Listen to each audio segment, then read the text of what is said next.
You're listening to the JC Chronicles. So the intimacy side of it, you said that you're bringing in a coach for the retreat. Yeah, like she's how, a sex therapist. Okay, how important? Registered, do you, certified. Oh, shout out to her.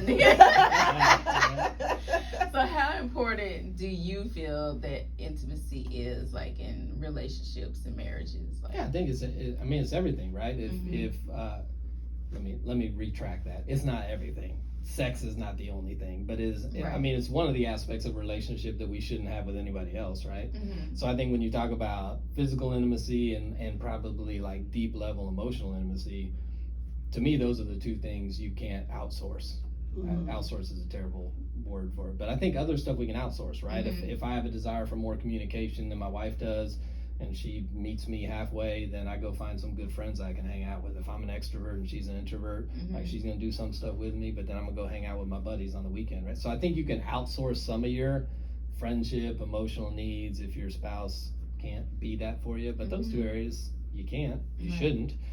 And then it seems like it's funny because couples that are happy attribute like their sexual intimacy to about like 20% of their happiness. They basically it's an aspect of our relationship, but it's not everything.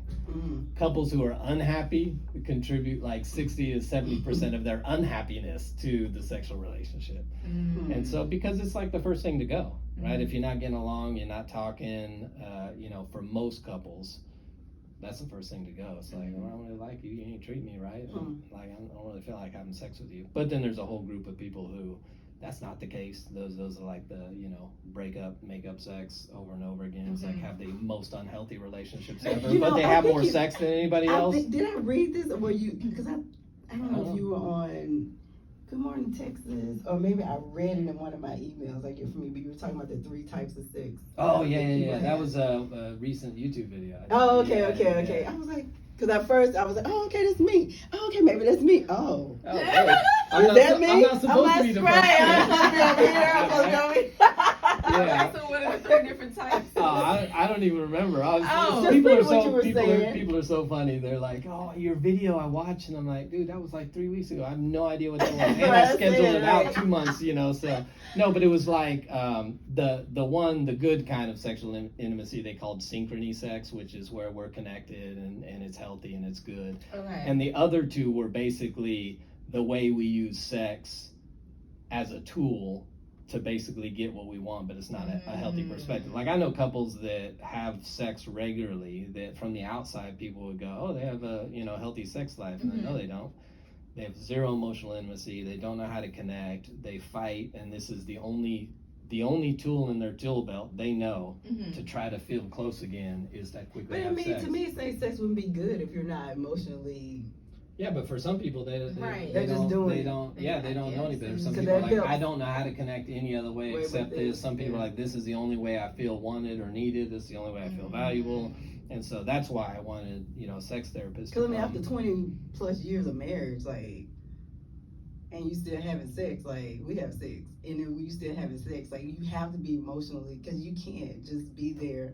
Well, for you, some people can. Some people can just, in fact, that's, in that video, that's some of it. Some people, the only way they can have sex is to shut off the emotion. Because to truly have healthy sex, you got to feel safe. You got to feel vulnerable. Right. A lot of people don't feel that, especially if there's been sexual abuse or any of that other stuff. Right. It's a shutdown. And so sex becomes purely physical because I don't want to open up those emotions. And so it can actually hinder the relationship, right? Because I got to shut down. I got to disassociate. Like I'm here, but I'm not here with you. I'm, mentally somewhere else just to get through it. So there's so many aspects, but I think that's why I wanted a sex therapist to come. We need her to come on the show.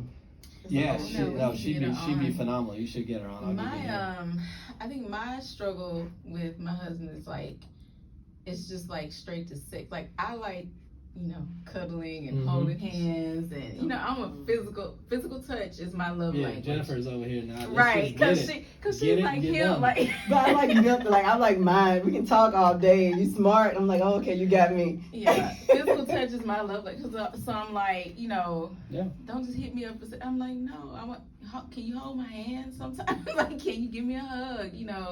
Or a kiss on my cheek, or something like that. And then Just kidding. then then to me, that type of intimacy leads to, you Sure. know, you wanting to, okay, sure, let's have sex all the time. But like, if that's the only thing like you're hitting me up for, then I'm just like, Absolutely. you know, so. Yeah. No, I had that conversation with a couple last week where I said, "What are your interactions like during the day?" Mhm. And it was like, they're all logistical.